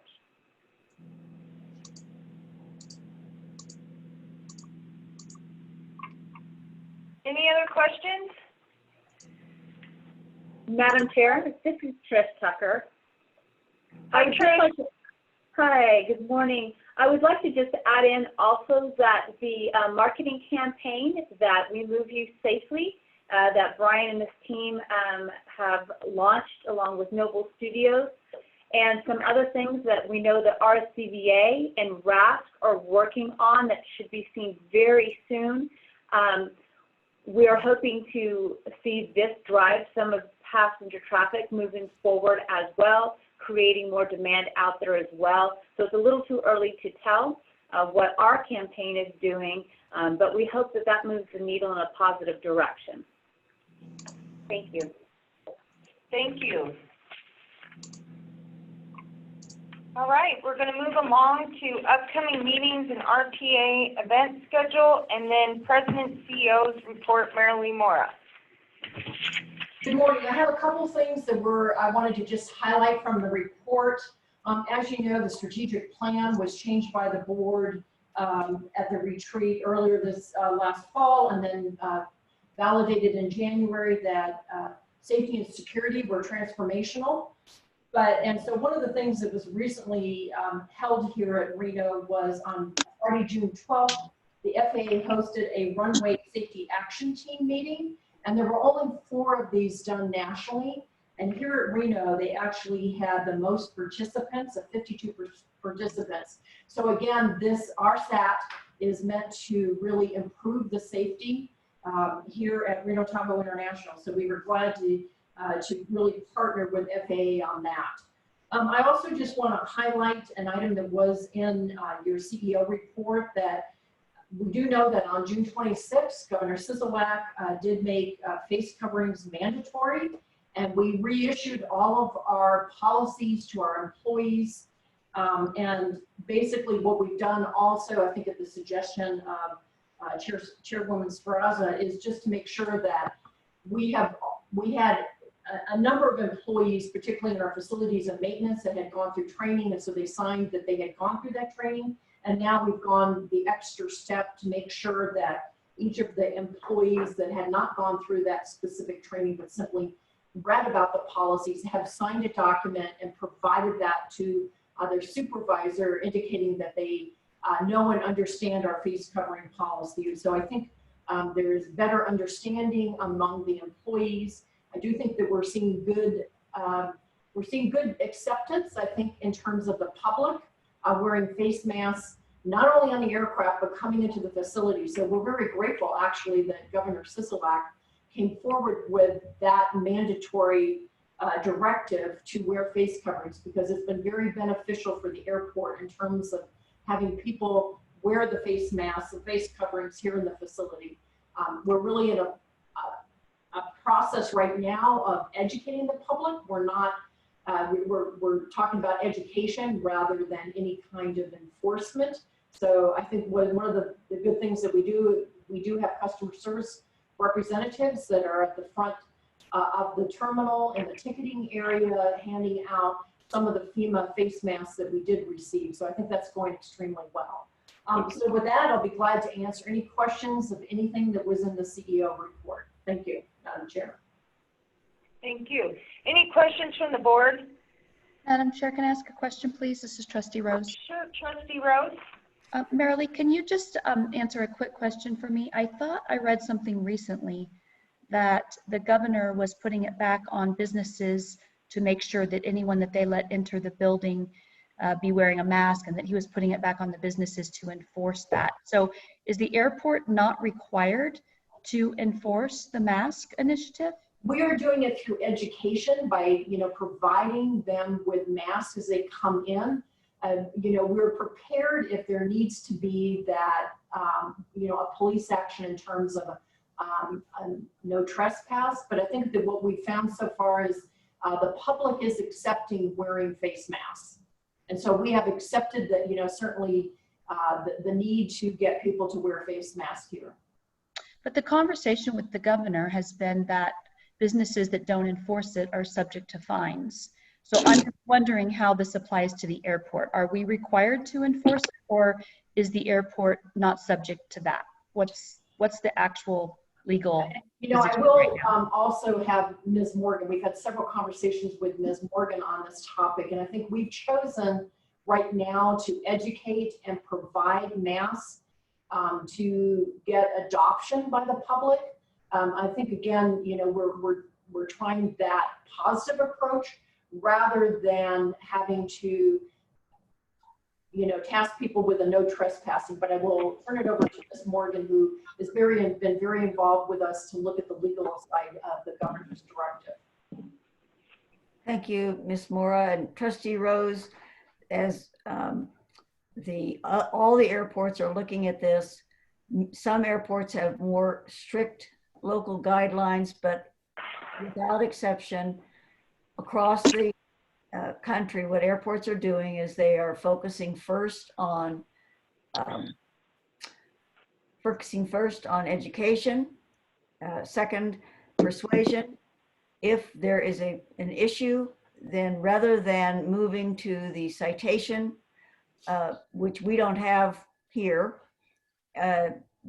most airports are moving to telling someone that they need to leave the airport, and if they refuse to leave, then falling back on trespass as the way we enforce it, rather than the fines, that kind of thing that was talked about by the governor would not apply to us. So we are trying to walk the line between our FAA requirements and keeping the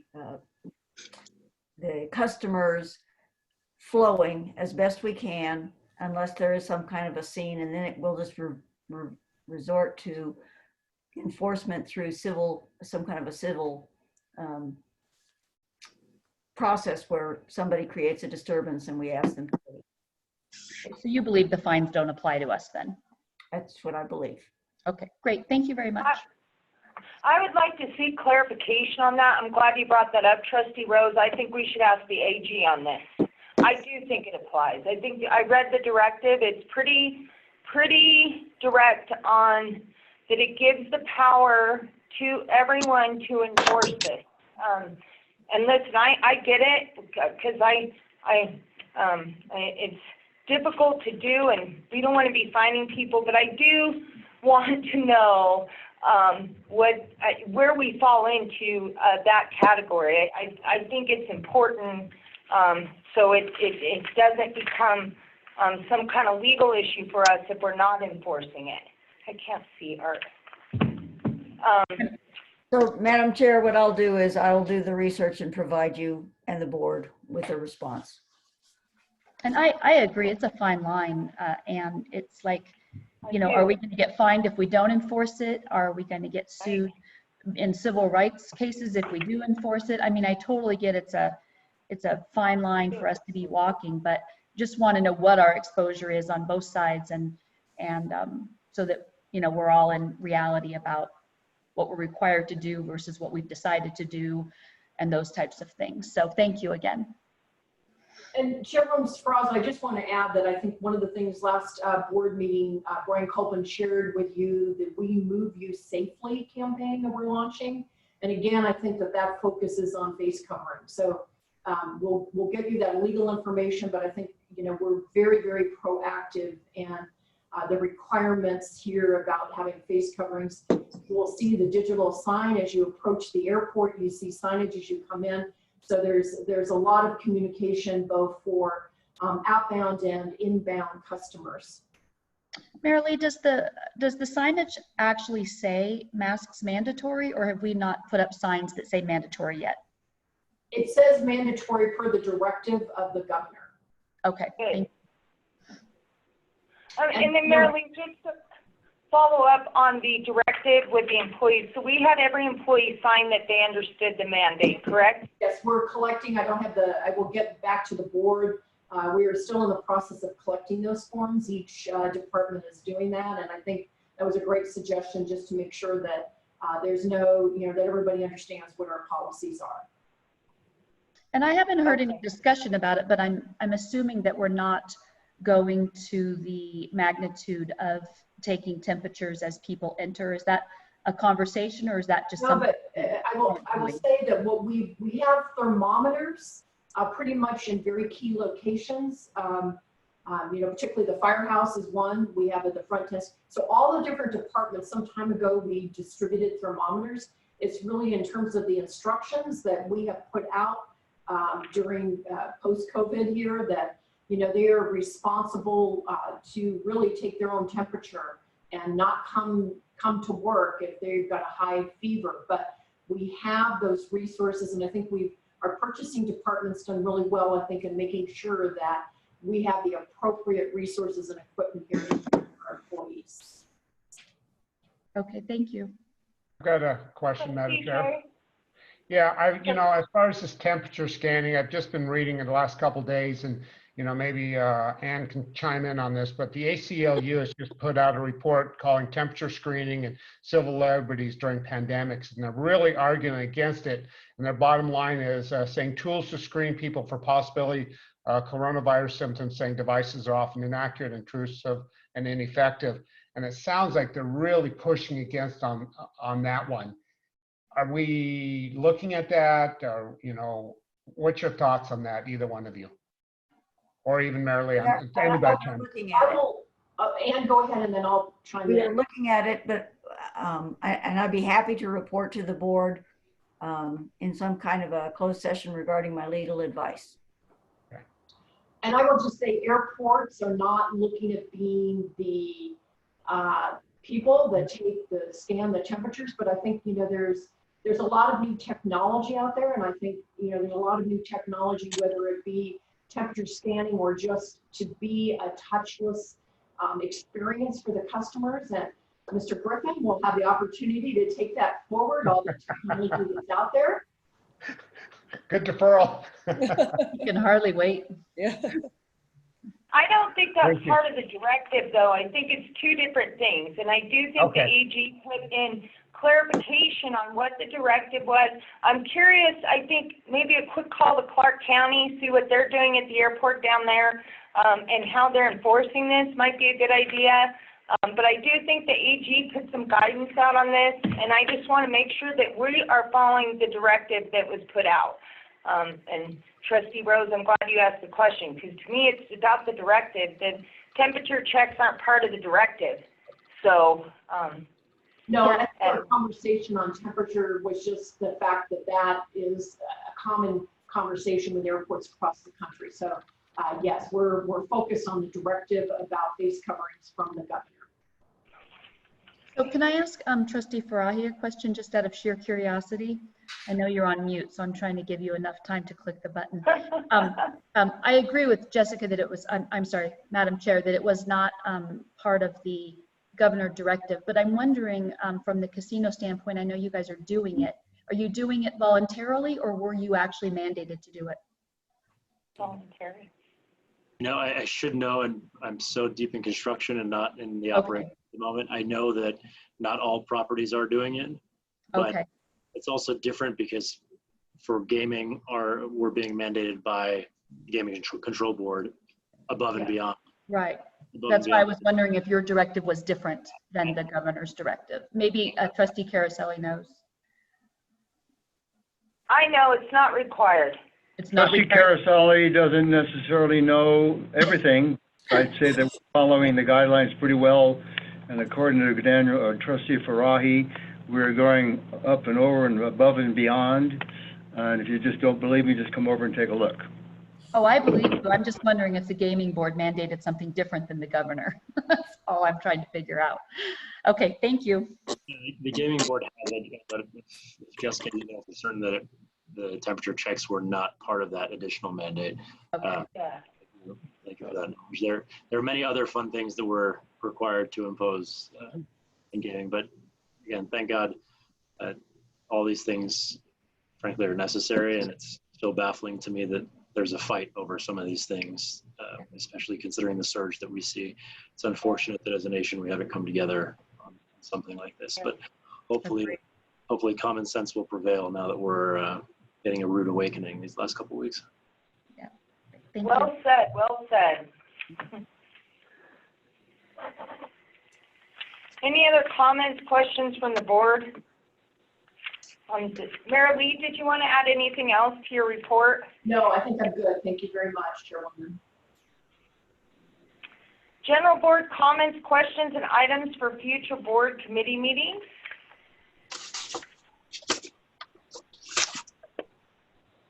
Anybody? Madam Chair, this is your part.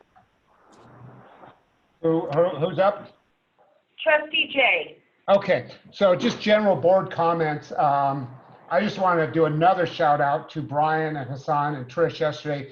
We made a presentation to Sparks Rotary via Zoom using the conference room there. And I'll tell you, I think this makes our third one now. Fantastic. Great questions, great material. Again, people just, we're really pleased to see the information coming out, what we're doing to make people safe, what our airline members are doing. And I think we're going to have about 2 more coming up. So, you guys have just been doing a rock solid job. That presentation is just awesome. And word's starting to spread that we're doing these. So I think that's good. That's about it. Thank you. Thank you, Trustee Jay. Couple items, and I'm not sure one of them is necessarily for a future board meeting, but I know we have gone out for some positions, management positions, and I would just like to ask that we freeze those until our new CEO comes on board, until next month. And so I don't know where we are with the process. I don't know if HR is still on the line, but I would like to defer any hiring until our CEO has a chance to review those positions and be involved in that process. Larry, do you have an update if we have any open positions? Madam Chair, this is Marilyn Mora, and we are going to extend the recruitment period into the time so that Mr. Griffin can be part of that. I'm sorry, I didn't hear that, Marilyn. Yes, we're going to be extending for any management positions. We will be extending the recruitment period, those open positions, because these are public safety or essential positions, and we'll extend that into first week or so of Mr. Griffin's employment so that he has an opportunity to be part of that. Okay, so that's the operations manager and those other positions that we're out for recruitment now? That includes those positions? That would be the manager of operations. Our concern over the facility supervisor position is that we froze one supervisor position, and the other supervisor position means that right now we have a facility supervisor doing double duty between the swing and a graveyard shift. So we'd like to proceed with the facility supervisor, but extend the manager of operations so Mr. Griffin can be part of that. Okay, thank you. And then the other item for the future board meeting would be, I would like the report to come forward from Mike Brown. I think the long-awaited report, we punted on it, I think, till we get our new CO, so I'd like to see that on the next agenda, his recommendations. We'll propose that, and then Mr. Griffin will be taking over the agenda review for the August meeting, but we'll tee that up and have that on the August agenda. And we'll let Mr. Brown know. Thank you. Any other board items from the trustees? Trustee Rose. Just as a general comment, I would once again just like to wish Cindy the very, very best. This is my last opportunity to say goodbye to you. I hope that you'll stay in touch and over time let us all know how you're doing. I will. Thank you.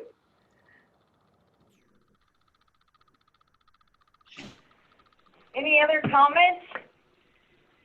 As this is Trustee Carasali, I think we should listen to and take the advice of our legal counsel. I believe that's why we have a legal counsel. So hopefully she will bring forward the information that the situation is and where we stand. So I think we should listen and realize that we have a legal counsel. Yes, and I think Ann's suggestion is we may have to have a briefing on this, and I'm all for it, Ann, whatever you feel we need to do on that issue. So I agree with you, Trustee Carasali. Then Trustee Seferoza, do you want to mention something about the committees? Oh, yeah, and then the committees, I'm sorry. I know you guys gave me a script on this. I don't know where it is. I've got several of them. Madam Chair, if I could just mention that the clerk of the board on your behalf will be sending out a request to all the trustees, listing all the different committees that there are and getting the interest from the various trustees as to which committee they would like to be on. And then Chair Speraza, you will be making a recommendation that will be on the August board agenda for the various trustees to be on the different committees. Okay, thank you. And maybe just a question I guess I'd ask my fellow board members now. I'm looking at this. We have 10 different committees, and I don't know how you guys feel about still having 10 different committees, and maybe if we could streamline a few of these. I'm open to any suggestions from the board. You can call me, speak freely now. We can have it as a discussion item at our next agenda. Any thoughts on that? Yeah, let's take users, noise, and COC, put them all into one, then I don't have to worry about it anymore. Yeah. Seriously, I'm in favor of that. So if we can, I guess, Ann, if we could put in a general board discussion about the boards and committees to be able to take action.